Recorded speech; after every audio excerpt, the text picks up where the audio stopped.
sure we cover everything up. Tomorrow we will probably start Jackson, which will be less of the test. But all right, here, this one, again, folks, do not underestimate the post-war deals. Do not. Folks, we send Adams. Is that right then, Quentin? Did we just send Adams? Oh, wait, we have not fought yet? So you guys are behind. Ooh, wow, when did that happen? So have we actually gotten to what happens in Florida? No. All right, ladies and gentlemen, we send Andrew Jackson to the border. And very simply, folks, Andrew Jackson finds his assignment stupid because basically he was supposed to defend America from Indians intruding and slaves escaping. Andrew Jackson was sent to fight a defensive war. Jackson said, that's stupid. It's pointless. We're just standing around and there's no chance of victory. Jackson is not like that. And to this day, there is an enormous controversy. Did Andrew Jackson, the future President of the United States, personally enter Florida after the Indians? And what's the big deal of entering Florida? So what is it? Foreign. It's an invasion. Or did Andrew Jackson have an agreement with President Madison where Madison had given him the okay, but Madison, because of international issues, did not want to take the public responsibility? There is speculation on both sides. Was this simply Andrew Jackson being Jackson, or was this a agreed upon effort by the President of the United States? What do we know? Andrew Jackson goes into Florida. Andrew Jackson enters Florida. He begins to push south, and every single Indian village, Indian tribe, he burns it to the ground. Jackson, remember, what did he say? Defensive war sucks. He is taking the war to the enemy. Why does he burn down their villages? Destroy their fields, destroy their crops. They will not have the resources to lead attacks into the United States. As he destroys villages, of course, the Indians retreat further south, and Jackson follows them. He finds Fort Negro. He destroys that. He captures and returns the slaves. So when you look at this, Fort Negro is destroyed, which is basically a fugitive slave town. He destroys and annihilates numerous Indian villages. And ladies and gentlemen, probably the most important point, after several months, Andrew Jackson has decided or discovered he is in the middle of Florida, maybe as far south as Orlando, and Andrew Jackson comes up with an amazing conclusion.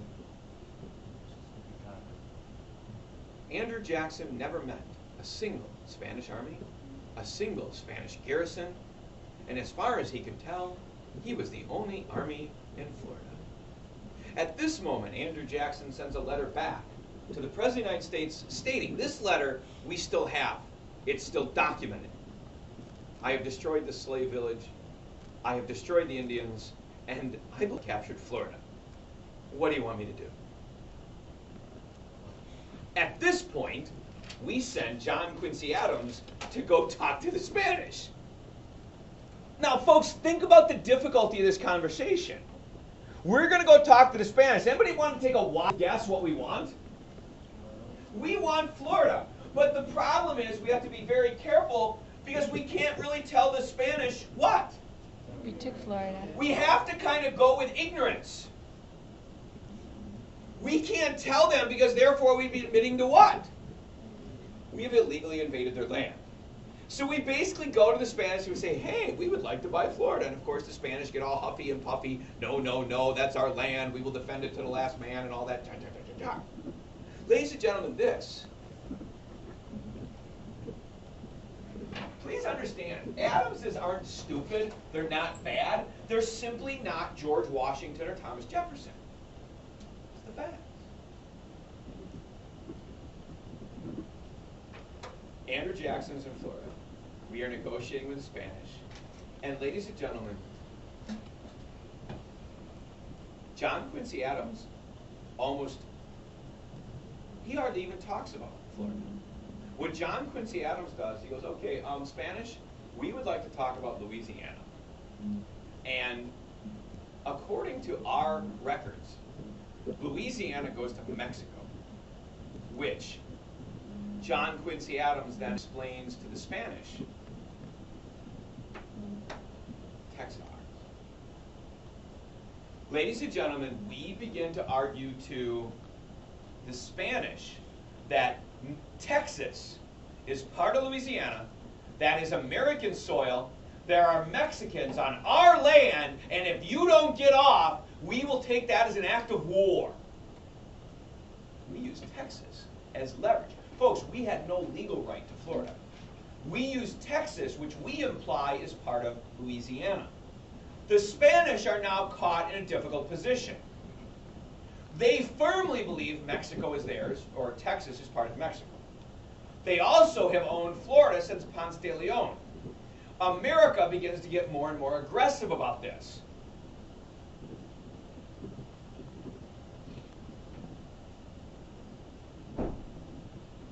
Basically, what is the American threat? You concede Texas and get off our land, or we will go to war and take both.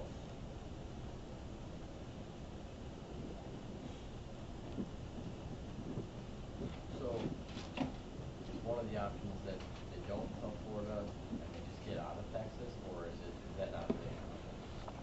Not really. What comes out to be the agreement? We have a question. So Louisiana is Spanish?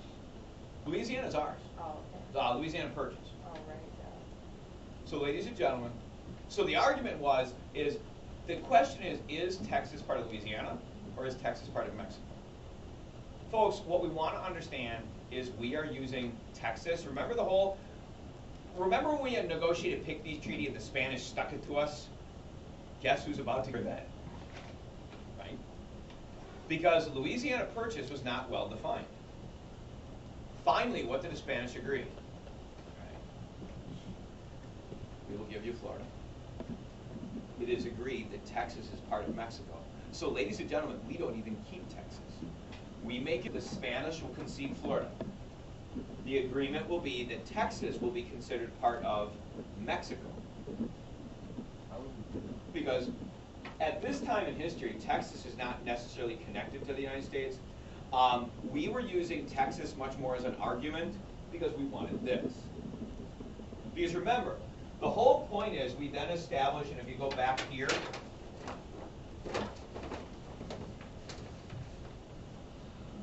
we then establish the border, and please understand, this one, the Texas border doesn't look quite like that. This map is off a little bit. It actually skirts down here a little bit. So we basically agree that they get to keep Texas, we get Florida. We also will forgive $5 million in Spanish debt. So therefore, in technical terms, we will pay roughly $5 million for Florida. We also, in the agreement, and this will have importance later, the Spanish drop out of Oregon.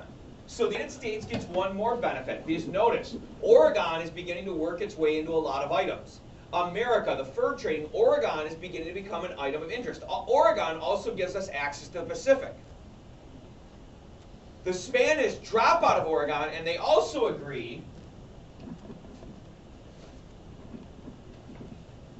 that the border between Oregon and California is still Mexican or Spanish, will be the 42nd parallel. So ladies and gentlemen, if you're thinking your way through, we get Florida, Texas is considered part of Mexico, they get $5 million, they drop out of Oregon, and the border between Oregon and California will be the 42nd parallel. That is the agreement. It is Adams and Otis. Make no mistake, we had no right other than war to get Florida. We used the vagueness of the Louisiana, Texas against Florida. Sure, we would have liked Texas, but if you think about the 13 counties, getting access to the Gulf of Mexico, Florida was a much more immediate issue. So really, there was England and Oregon. Russians did too. We haven't really talked about that yet, but Russia also owns Alaska, and the Russians actually had claimed everything from Alaska all the way down, so the Russians still had a clue. What you notice is it is basically getting less and less, and it's really going to come down to primarily America and England. And that's kind of what we saw in the Convention of 1818, and that's kind of what we're seeing here in Adams and Otis. I know this is U.S. history and all, but is Russia like the Russia that we know today? Powerful? Yeah. No. They are a big, at this time, kind of an awkward backwards country. In fact, at this time, they're probably more similar to the United States. They're a very agrarian, kind of very just leave us alone country, but they do not grow nearly as fast as we do. Okay. Yes, sir. So with this and in the Louisiana Purchase, France and Spain are in debt to us. Why did we give them money? Because the main issue is because the Spanish believed Florida is worth more than Texas. And what would be the main argument? Texas, even though it has huge potential, there was nothing. We're going to find out about this in about a chapter when we do take Texas, go figure, that there was less than 5,000 people. Florida clearly has the access. It's 90 miles from Cuba. It kind of, it has that double coastline. It connects the original 13 colonies. The argument is it's worth more money. So the problem was, instead of giving them new money, we just forgave them. So the reason we probably picked the $5 million is that's the amount of money the Spanish owed the United States because they had borrowed. That's probably what made sense. So if it like cuts off at the 42nd parallel, where does it go into? What do you mean? Like Mexico goes from the 42nd parallel, like how far in? Oh, this way? Yeah. I would. Let me see if this one helps better. I could answer that more sarcastically, but.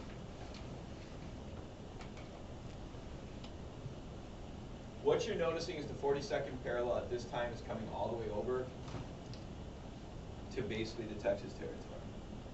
So literally at this time, Texas and what would be California, New Mexico is theirs. So there is really, what you'd think of is this, kind of like this line, so that's Louisiana, the rest of it is Mexico. Good question. Everybody okay? Folks, the next one, I cannot tell you how much it's going to come back later, and I mean later. This is an item, in fact, even today, if you went to Mr. Brown's MUSH class, it still has a bearing, and that is the Monroe Doctrine. The Monroe Doctrine is more of a very interesting, very clever item. Ladies and gentlemen, the Monroe Doctrine is, it is a very interesting item. Clearly, it is under President James Monroe, but what do you want to think about? It was largely the brainchild of John Quincy Adams. You notice John Quincy Adams has been involved in two major items. John Quincy Adams will be the Secretary of State for Monroe, and he was also a negotiator for Madison. The Monroe Doctrine actually comes from an author by the English. All right, before you write, let me give you a story, or a background. Ladies and gentlemen, this takes place in 1840. In the early 1820s, we are seeing a pattern. Spanish Empire is collapsing. Remember when we invaded Florida, there was no army? Many Spanish countries were beginning to revolt. In fact, Mexico had to revolt. Many South American countries are revolting. Ladies and gentlemen, the question was, as those countries revolt, what will happen to them? America, being a free, independent, democratic nation, immediately did what? We recognized them. We recognized them as countries. We recognized them as Nicaragua or Mexico, and we began to trade with them.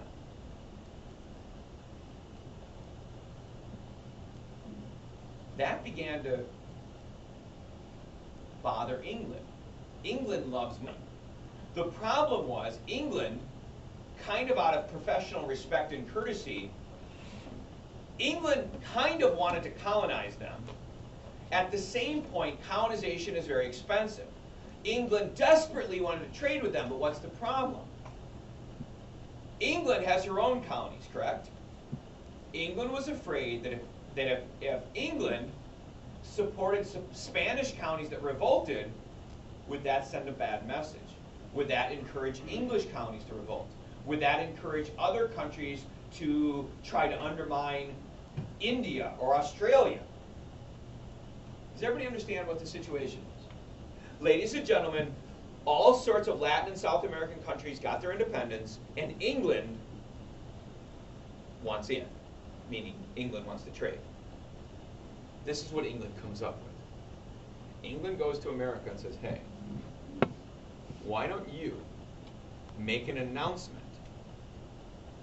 All of these new Latin and South American countries will be free and open to the world, and the United States will not allow any further colonization.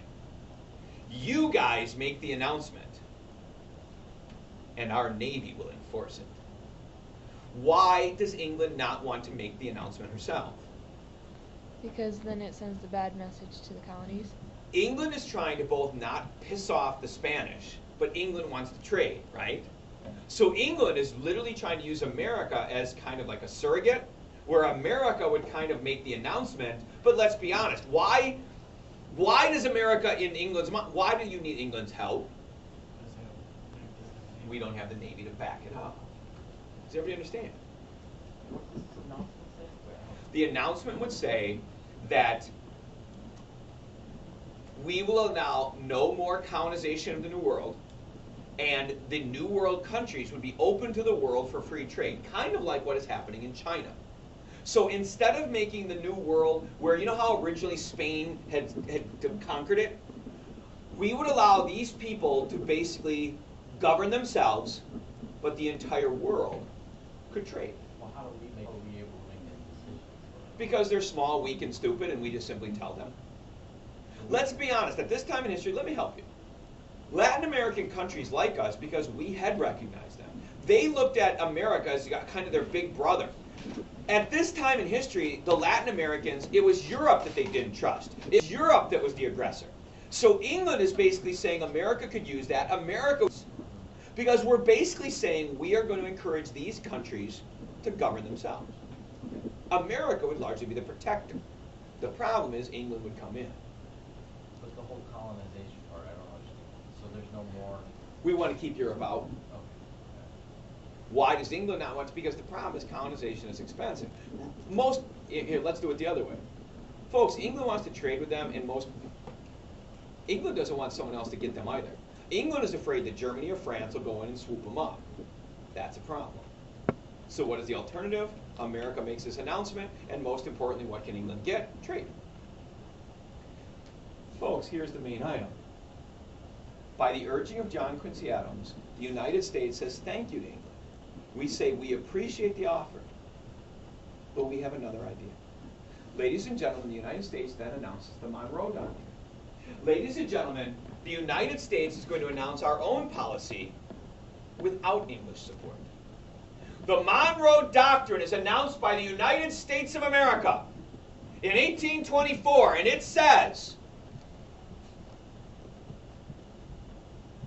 colonization is prohibited by any outside, notice the key word, by any outside power from the bottom of South America to the tip of North America. Ladies and gentlemen, in 1824, the United States of America promised that we'd be the guardian and protector of two continents. We promised that there would be no European intrusion in North and South America. Did everybody catch the wording? No exterior intrusion. Why the wording? So we can expand. Canada could expand. Ladies and gentlemen, your argument, because they're owned by England, any colony that already existed would be exempted. So under the Monroe Doctrine, current colonies that existed, what does the Monroe Doctrine, what's the difference? When a colony gets its freedom, no European country can then come in. No European country has the right to intervene. Here's the big, amazing part.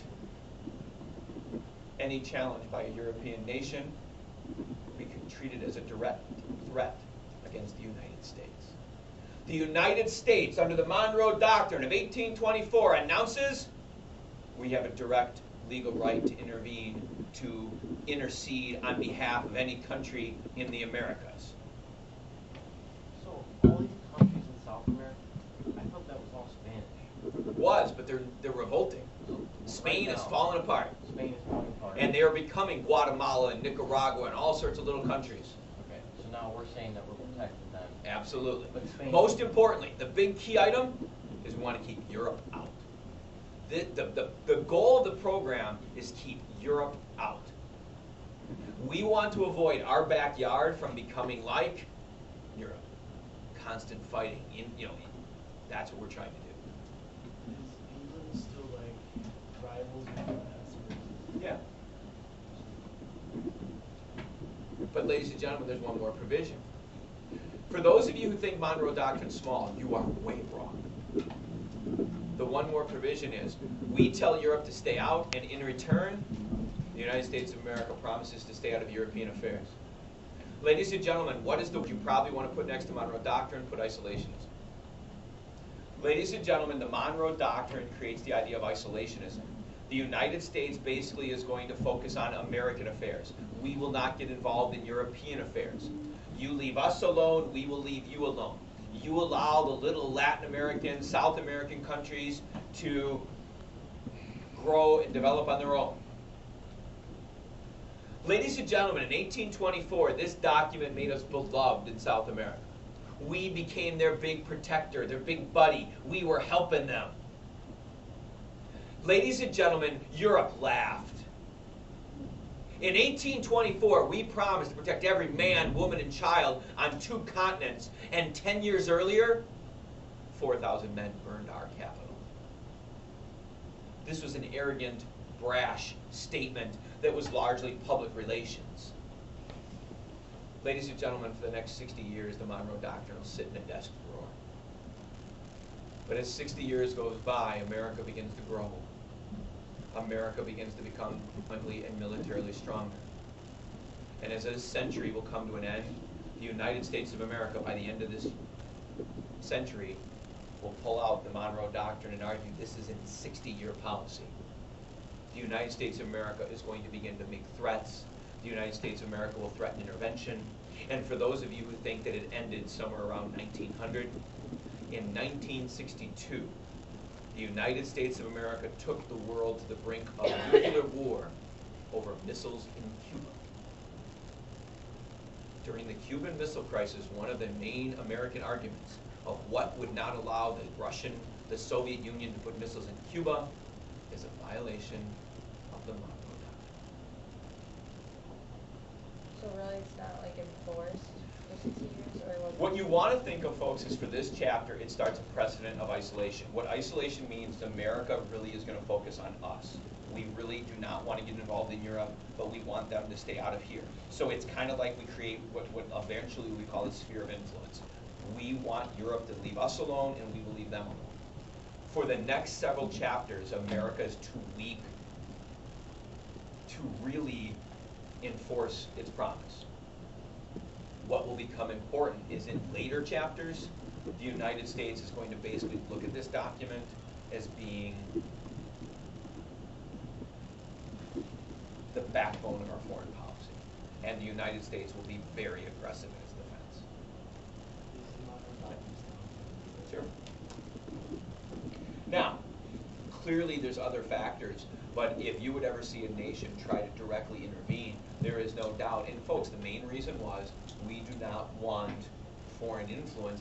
It's to our advantage to have a weak South America because they are not a danger. If you have Germany, France, Russia next door, even though they might be in the country of Mexico, Cuba, whoever, it is their mother that is the threat. Ladies and gentlemen, at this point, we're going to switch to the last real item, and that is going to be a very different item. These are not foreign policy. Under President James Madison, we are going to see some remarkable changes. Ladies and gentlemen, if you forgot or if you did not know, please be aware in, make sure I do it right. In 1812 and 1816, no, I did that wrong. 1808 and 1812 would be James Madison. 1816, 1820 would be James Monroe. Please be aware, as we get to James Monroe, the Federalist Party disappears. That's the beginning of what is called the era of good feelings. Would you please write it down? Ladies and gentlemen, the era of good feelings is one of the most remarkable, amazing, interesting times in American history. If you did not hear what I just said, the Federalist Party disappears. The election of 1816 was Rufus King after he was defeated, the Federalists simply dissolved. For this 8-year remarkable period of time, there is one political party. The era of good feelings literally is a period of political harmony, a period of political cooperation. And folks, the number one man who benefits is James Monroe. In fact, what is the best example of this? In 1820, James Monroe ran for president, and originally, no one ran against him. We almost had a situation in 1820 where there would have been a no challenger. At the last minute, people thought that was anti-democratic, and John Quincy Adams was put on the ballot. John Quincy Adams and James Monroe are best friends. This was done to preserve the integrity of democracy, and just for that same sake of history, John Quincy Adams received 1 electoral vote. Why? Why? Why does he get 1 vote? They want Washington to be gone. Ladies and gentlemen, the one person who voted for John Quincy Adams wanted Washington to have a special distinction. They wanted Washington to have some status different than any other president. So please understand. What? Washington. Yes. Washington is the only man to be unanimously elected. So please understand. James Monroe in the era of good feeling is enormously popular. Folks, why is he? There's no fighting. There's no bickering.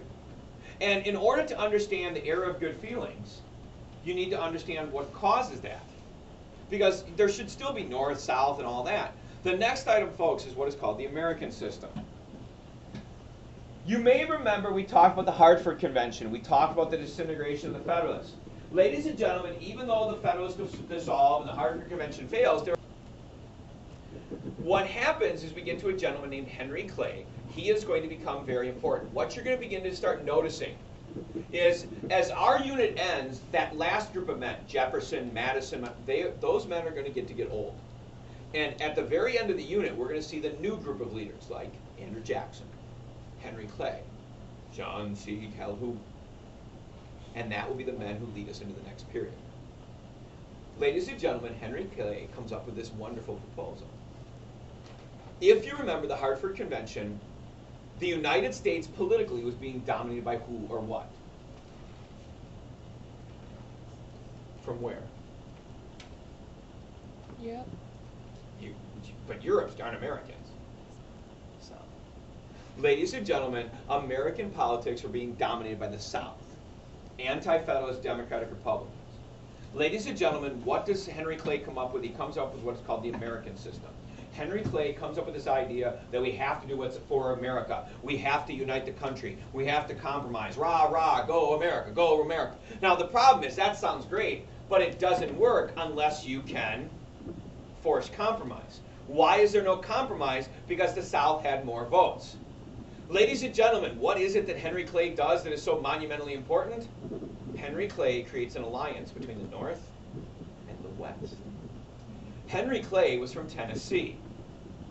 Henry Clay realized the North and the West don't want the same things, but they constantly were losing because if you vote North, West, South, who always wins? South, South, South. Henry Clay's idea was if the North and the West vote together, there was an absolute perfect tie. We were deadlocked. Ladies and gentlemen, the deadlock is during the era of good feelings, we have an equal balance in Congress between North and South. Now please understand the North is a combination of West. The North and the West allied together because that now gives them an equal number. And what does it now for tie? What will people have to do? Ladies and gentlemen, the essence of the American system is groups. Politicians have to come together for the good of America, and the only way to get anything done is you have to compromise. And that's what happened. So ladies and gentlemen, what we begin to see is during the era of good feelings, so this is when if you're looking for, remember under Jefferson we talk about sort of some of the anti-federal federal. We begin to see sectionalism. When you look at the era of good feelings, you begin to start seeing issues that are largely North versus South. North versus South. Yes, the West is here too. What would be examples? The National Bank is recreated. You can tie in McCulloch versus Maryland. Ladies and gentlemen, I saw people who didn't write it down. What's the problem? Ladies and gentlemen, this is not a little issue. This is a sectional division. Our nation is about to fight. This is an issue that will lead us towards eventually civil war. The National Bank will be passed, the second one, under the American system. The first protective tariff in American history will be passed under the American system. Internal improvements are passed under the American system. What part of the country desperately wanted those? West. Land acts are passed under the American system. Who wants and what's the benefit of land acts? What's a land act do? The Land Act either gives or opens up more land for sale. Who wants more land up for sale? The West, because land attracts people.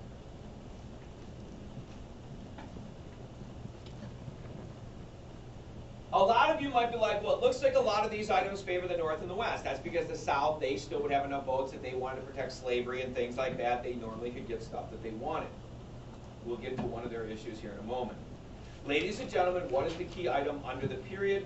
You have a balance in Congress. You have the even split between North and South, or Northwest and South, if you prefer.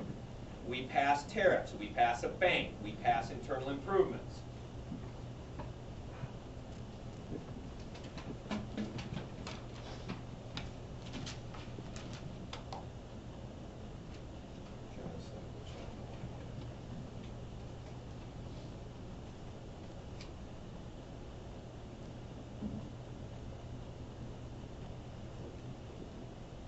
No idea question.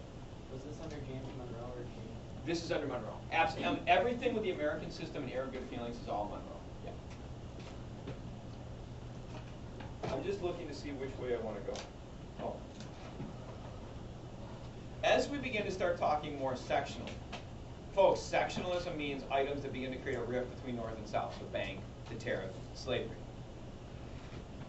What is the one topic that seems to always unite people?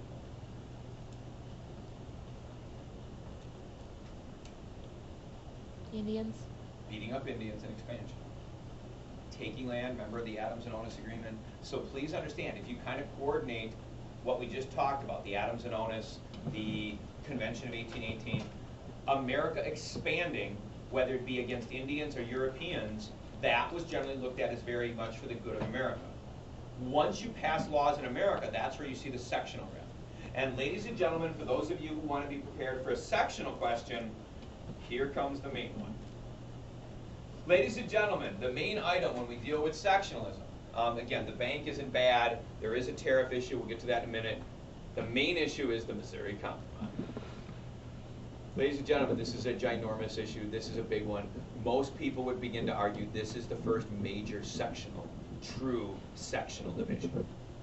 This is where you begin to see people absolutely adamant, north-south, north-south, north-south, north-south. Ladies and gentlemen, the issue starts very simply and very innocently. Missouri requests to become a slave. Ladies and gentlemen, have we ever added a slave state? So Louisiana, free state. Tennessee is a free state. Oh, I'm sorry. Henry Clay is from Kentucky. Andrew Jackson is from Tennessee. If I said that wrong before, I apologize. But those two men are going to fight a lot. Jackson is from Tennessee. Clay is from Kentucky. Folks, we have added slave states. Missouri wants to be added in 1817 as a slave state. What's the problem?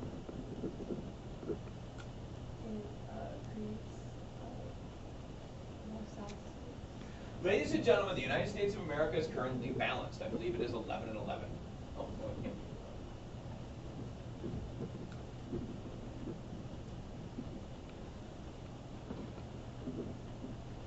I'll double check that in a second. That isn't right. Folks, right now we are currently balanced, north and southern states. Ladies and gentlemen, the problem with Missouri is it ends the year of good feelings. If you allow Missouri to become a state, it would end the compromise. Right now, America is moving forward. There's economic prosperity. The country is doing well. The problem is if you add Missouri, the South is going to go back to digging in their heels because they don't have to compromise. There's nothing that forces them. The problem comes is what has happened every state up to this point. Remember, you need 60,000 people, a state constitution to apply. Every other state has been admitted. Every one. Missouri applies, and they are denied. What becomes the argument? Ladies and gentlemen, the North cannot simply argue it would hurt us. It's kind of like, remember no taxation? What the North argues is, remember this? The Northwest Ordinance. The Northwest Ordinance is those 5 states. The North argues that the Northwest Ordinance, what was the Northwest Ordinance? What was the other provision? No slavery. What the North argues is the Northwest Ordinance, if that would be extended west across Louisiana, there should be no slavery. Literally, the North argues that Missouri is too far north, that we should honor the Founding Fathers. Now, ladies and gentlemen, you can argue that this makes sense, or you can argue that the northern states simply do not want a situation where they lose control. Because right now, when we say free or slave, ladies and gentlemen, this is not really about slavery. It's not about moral and ethics. This is about southern state, or slave states vote southern, free states vote northern. A slave state votes no effective tariffs. A free state votes yes. A northern state votes yes to the bank. A slave state, southern state, votes no to the bank. That is sectionalism. We say no. There becomes all sorts of arguing and yelling. There is even a proposal called the Tallmadge Amendment. Tallmadge Amendment. In my opinion, the Tallmadge Amendment is kind of like the Galloway Plan. Remember the first Congress? Remember the proposed legislature? The Tallmadge Amendment is a proposal that Missouri would become a state, and for 25 years, slavery would be legal. Because, Missouri, people had moved there were slaves there. For 25 years, Missouri would be a slave state, and then at 25 years, slavery would be banned. And then the people would have a choice, do they leave or do they stay and set their slaves free? Ladies and gentlemen, the idea here was to try to deal with how do we help Missouri, how do we fix the problem, and again, what do we want to notice? It's rejected because to most people the issue is not what do we do with Missouri, the issue is not slavery in Missouri, the issue is do we add a southern state? We debate, we debate, we debate. Finally we get up to 1824. Missouri basically has waited, what is that now, 7 years? And the decision will be, we come up with what is called the Missouri Compromise. In the Missouri Compromise, Maine will be added as a free state. Maine is free. Missouri is added as a slave state. So ladies and gentlemen, we begin to create a pattern that we go one north, one south, one north, one south. Why does the North always go first? Because the North has a slight advantage in the House. The North honestly doesn't trust the South. So what happens is we add a North, we add a South, we add a North, we add a South, we add a North, we add a South. As long as you do that, we're balanced and we continue with the era of good feelings. We continue with the American system. Does everybody understand this? There is one more part of the Missouri Compromise, and do not, folks, this is the part that has more long-term effect. This solves the immediate problem. This solves the American system, the voting. Ladies and gentlemen, in order to sort of deal with our argument, we create what is called the 3630 line.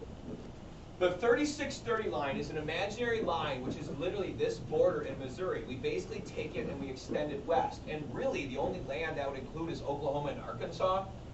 Basically what the line says is all land below that, slavery is allowed in the territory. All land above that, slavery is banned in territories. Absolutely key. The Missouri Compromise puts restrictions for slavery in territories. Be very clear. The South is going to begin to become adamant.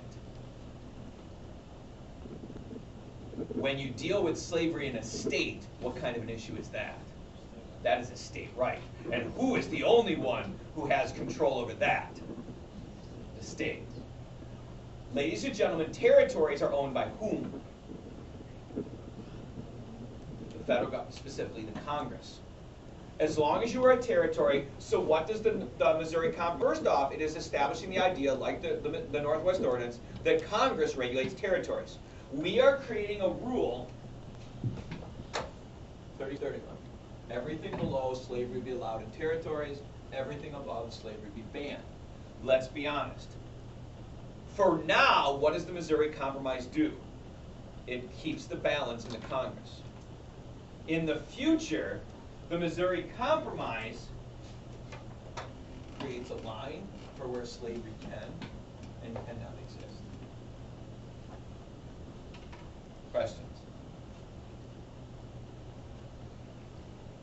Yeah, 2 more items that we need to deal with. Yep. This is just in territories, right? Yeah. The next item is election of 1824. Ladies and gentlemen, the election of 1824 honestly is one of the most interesting items if you really give it a chance that we will talk about. The election of 1824 is a prime example of the era of good feelings.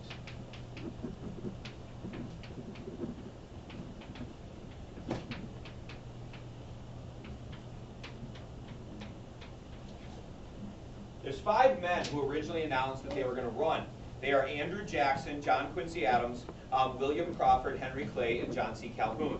Ladies and gentlemen, the vast majority of these men are going to become very, very important in the next unit.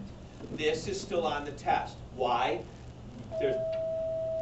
Ladies and gentlemen, tomorrow we will finish this up and basically begin to introduce Andrew Jackson. Right now, the plan still will be we will take tests on Thursday and Friday. If anybody wants to make hey, listen up. If anybody wants to make a plea on Facebook tonight of why the test would be better for Monday and Tuesday, I'm willing. If you guys think that that would be your advantage, I would prefer to avoid Wednesday because of the fact that it's right before the break.